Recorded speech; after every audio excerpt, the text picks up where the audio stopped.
What's cracking, y'all? You are now watching Boo TV. Appreciate you for stopping in. Like, comment, subscribe, hit the bell, stay notified, and let's get into the topic for today. What's cracking, y'all? Back with another one from the Johnny Arnett universe. He would be a menace in today's game, and judging from the thumbnail, it looks like they are talking about one of the most underrated players in NBA history. Mark Price, man. Mark Price was a beast. Now, obviously, I didn't watch him play his entire career or anything like that, but I've done my research and know something about Mark Price. And this guy was a monster. This guy was a fantastic point guard, could shoot the thing out of that damn basketball, and was very accurate with the shooting. I think when you look at the totality of his career, this guy was close to being a 50, 40, 90 player on his career average. I think the three-point percentage was there, and the free throw percentage was there, but I think the field goal percentage was a few ticks just under 50%. But nonetheless, incredible. He was a multi-time all-star, an all-star caliber player, led the Cleveland Cavaliers, could handle the ball exceptionally, great floor general, made good decisions, and could really split double teams like nobody's business. Underrated Mark Price, bro. And I agree. In today's NBA, listen. The dude would have been completely unlocked in today's NBA. You better believe it. With the three-point game and the lack of defense and the spacing. Listen. And with the point guards getting so much emphasis on usage. Kidding me? Anyway, let's get into it.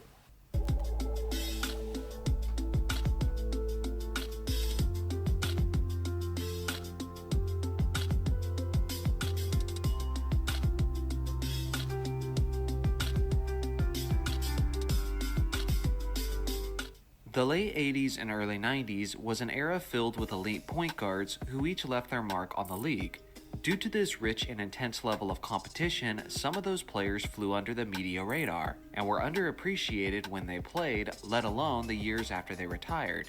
That brings us to William Mark Price, the 6-foot point guard who spent the majority of his career as a member of the Cleveland Cavaliers.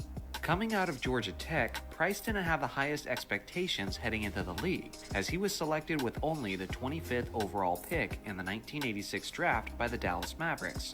The Mavericks did not feel too enthusiastic about the undersized guard, so they traded Price to the Cleveland Cavaliers for just a second-round pick in the distant 1989 draft, which eventually became a player named Jeff Hodge, and Hodge never went on to play an NBA game. It would take him a bit for him to send a message to the Mavericks, as his rookie season was spent mostly on the bench behind decent guards in John Bagley and Ron Harper. Due to this, he had very modest averages in his rookie campaign, and a young and rebuilding Cavs team finished with only a 31-51 record. Some of his talent was noticed though, so he was given the starting point guard spot to begin the 87-88 season, and he wouldn't disappoint. Now with Price's skills on full display, people could see how he was one of the best ball handlers in the entire league, and was extremely efficient at splitting the double teams and splitting the pick and roll on his way to the basket. He was also an extremely quick guard with a high top speed, yet he never seemed to be out of control thanks to his sound decision making, his high basketball IQ, and thanks to his incredible handle of a basketball. He also immediately made his presence known as one of the best perimeter shooters in the league, as he shot an absurd 48.6% from three-point range in his sophomore season. His ability to facilitate the ball was also noticed, and was a skill that would only improve dramatically as the years would go on. He also put up solid averages in his 32 minutes per game, and led his Cavs to a much improved winning record of 42-40.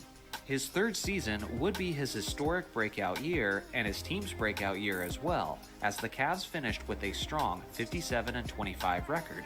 This was mostly due to Mark Price's 50-40-90 season, which means he shot north of 50% from the field, 40% from three-point range, and 90% from the free throw line over the course of the season. It's an elite group of only 9 players in NBA history.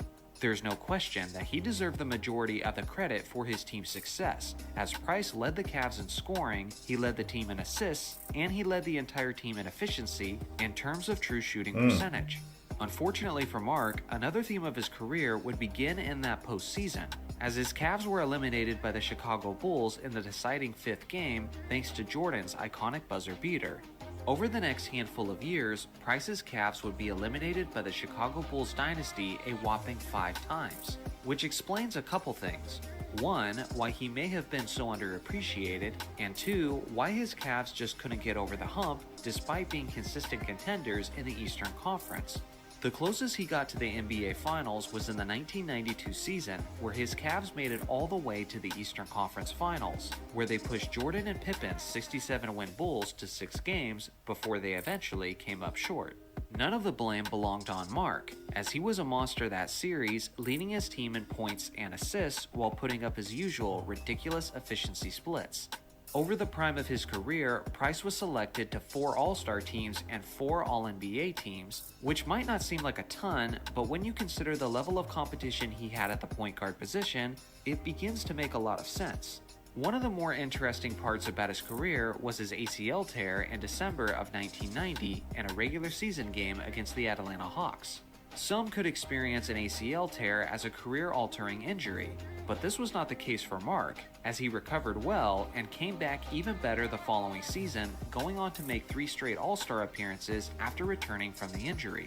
I talked about his extremely efficient shooting earlier, but I haven't quite thoroughly explained just how impressive it actually was. Price is a player who would have absolutely loved to have played in the modern NBA, where high-volume three-point shooting is the expectation. He was a fantastic shooter off the dribble, and he had a lethal pull-up jumper in transition. One of my favorite All-Star Game memories was the way he put on a show with his three-point shooting in the 1993 All-Star Weekend, as he not only won the three-point shootout on Saturday night, but he was also sniping away during the All-Star Game, making 6 three-pointers in quick succession, and nearly won the All-Star Game MVP as a result. Only 7 players in NBA history have won the three-point shootout multiple times, and Mark Price is one of those players, as he won the contest in 1993 and 1994. In those contests, he defeated some of the greatest snipers of all time, like Reggie Miller, Craig Hodges, and Steve Kerr. Not only that, but he's one of the most punishing players ever from the charity stripe, as he led the league in free throw percentage a total of 3 times, and he currently sits in 3rd place on the NBA's all-time list of the most efficient free throw shooters, hitting a remarkable 90.4% over the course of his career. In many ways, Price was the model of efficiency at the point guard position, as he not only had a 50-40-90 season under his belt, but he was just a little shy of having a 50-40-90 career, as he shot 47.2% from the field, 40.2% from three-point range, and 90.4% from the free throw line. A couple of skill sets that he's often compared to is Steve Nash's and Steph Curry's, and honestly, I think both of those comparisons are extremely accurate. Yes. Another skill I haven't yet mentioned is how Price was solid at moving without the basketball, and would often come off screens with just a second to shoot, and would do so with excellent precision, which again is extremely similar to the way Steph Curry plays. Pistons legend Isaiah Thomas had this to say about the Cavaliers' great. Price was one of the greatest shooters I've ever seen. His shot making, his foul shooting, and his speed made him almost unguardable in that era. When you look at Price's career as a whole, you'll see solid numbers and a massive impact on a historically weak franchise. But what's unfortunate is that his career could have stood out much more if his health had lasted longer. Due to accumulating injuries to his feet and knees, Price finished out his final few seasons as a journeyman, playing for the Bullets, the Warriors, and lastly, the Magic, before eventually retiring after the 1998 season at only the age of 34. All in all, to hardcore basketball fans, Price is remembered as one of the all-time great point guards, and as a weapon who was ahead of his time. And to the casual basketball fan, he's easily one of the most underrated and underappreciated players of basketball history. Another way of putting it is that he was the greatest Cavalier of the pre-LeBron James era, as he trails only LeBron on the Cavs' all-time assists and steals list while being 5th in scoring. So now it's your turn. Is Mark Price the most underrated point guard in NBA history? He's one of them. And if not, who is your choice for that title? Let me know in the comment section below. Thanks for watching as always. Make sure to like and subscribe for more basketball content, and I'll see you guys in the next video. I'm glad you did that one, Johnny Arnett, because man, that is, and as I'm watching, because I watched the video and I'm talking to myself at the same time, processing things, and I'm looking, I was like, Mark Price is literally Steve Nash mixed with Steph Curry. That is exactly, I was like, this guy has the body of John Stockton, but really plays like Nash and Curry. That is literally what was going on in my head when, when I say the body, I meant just like how the body, the physical build looked, but we all know the Iron Man that John Stockton was. So that's what I mean when he has the body of, like, his physique looked kind of John Stockton-ish to me. But make no mistake, that boy Stockton was an ironclad, an Iron Man, a Iron Chad, if you will. But yeah, man, Mark Price was phenomenal. In today's league, we would be mentioning him with the other point guards. Like, if you're talking Steph Curry, it's probably debates about Steph Curry versus Mark Price. I'm not saying he's a better shooter than Steph Curry. I'm not saying that. But he would be, as great of a shooter as Mark Price was, he would be an even better shooter. I 100% believe that if he played in today's league. Because like Johnny Arnett said, he's gonna get more threes. He's gonna get the super green light, and he's gonna be utilized much more for the 3-point shooting threat that he is. And he can do so many things with the basketball. Like, I would take prime Mark Price over a lot of NBA point guards today. Stars. No, I absolutely would. If I could construct a team, like, honestly, the only guy I wouldn't take over Mark Price is maybe Steph Curry in today's. I would,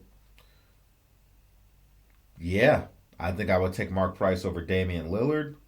I would take Mark Price over John Morant. I'd take Mark Price over Trae Young. I'd take Mark Price over Tyrese Halliburton. I'd take Mark Price over, what's that little guy named from the Sacramento Kings? I can't think of his name right now.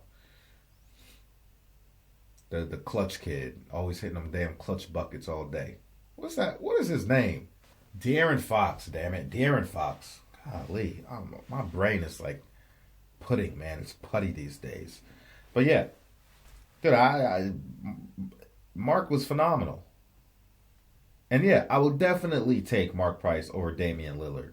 You can tell me about how far Damian Lillard could shoot the three. I don't know how far Mark Price could shoot the three. He could probably shoot a couple feet behind the line. It wasn't a thing back then. It wasn't allowed. You'd get benched if you pulled some crap out like that. So I'm not saying he couldn't, but in other facets of the game, Mark Price is better than Damian Lillard, especially passing and playmaking, without a doubt. Yeah, I would take Mark Price, prime Price over prime Lillard. Absolutely, I said it. Tell me I don't know basketball. I don't care, because people tell me that all the time. I'm used to it. Anywho, that's all I gotta say about it, man. I think I've done a Mark Price video before, but he's a lot of fun to watch play basketball, man. He really, really is. I love watching this guy play. I might have to do more Mark Price videos. Like, comment, subscribe, hit the bell, stay notified. I appreciate each and every one of you fantastic people for supporting and stepping in. And you know what? We'll talk about it some other time. But I'll catch you on the next one. We out, baby.